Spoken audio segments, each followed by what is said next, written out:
আজ ম্যাথ ১১০ প্রশ্ন। কোন আসল ৩ বছরে সুদ আসলে ৪৮৪ টাকা এবং ৫ বছরের সুদে আসলে ৫৪০ টাকা হয়, আসল ও সুদের হার কত? এ ধরনের অঙ্ক একটা আরেকটার থেকে মাইনাস করে আমরা বের করতে পারি। আসল প্লাস ৫ বছরের সুদ ৫৪০ টাকা, আসল প্লাস ৩ বছরের সুদ ৪৮৪ টাকা। এখন ৫ বছর থেকে ৩ বছরটা মাইনাস করে দিব। মাইনাস করলে আমরা পাই ২ বছরের সুদ ৫৪০ থেকে ৪৮৪ গেলে ৫৬ টাকা। এখন ১ বছরের সুদ বের করি আমরা ৫৬/২ টাকা।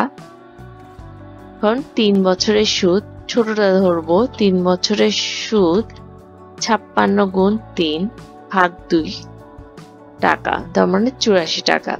এখানে ৮৪ টাকাটা হচ্ছে সুদ, তার মানে আয়। তাহলে ধরি আয় সমান ৮৪ টাকা। এখন এটা হচ্ছে যে আসল, আর সুদ আসল হচ্ছে ৪৮৪ টাকা। সুদ আসল থেকে আসল বাদ দিলে আমরা সুদ বাদ দিলে আমরা আসলটা পাবো, মানে পিটা পাবো। পি সমান সুদ আসল মাইনাস সুদ আসল ৪৮৪ টাকা আর সুদ হচ্ছে ৮৪ টাকা, করলে পাই ৪০০ টাকা। আর বছর দেওয়া আছে ৩, তাহলে n সমান ৩। এখানে আমরা যে কোনোটাই বের করতে পারবো। এখানে ছোটটা নিলাম ৩ বছরের সুদ, যদি ৫ বছরের সুদ বের করতে পারতাম। ৫ বছরের সুদ নিলে এখানে ৫৪০ মাইনাস এখানে যেটা আসবে ওটা বিয়োগ করে দিব, আর n সমান ৫ আসবে।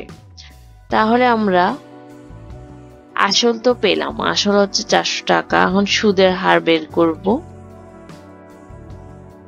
সুদের হার হচ্ছে আর সমান আই সমান পি আর এন থেকে I/PN, কিন্তু আর এর জন্য সবসময় ১০০ দ্বারা গুণ করতেই হয়।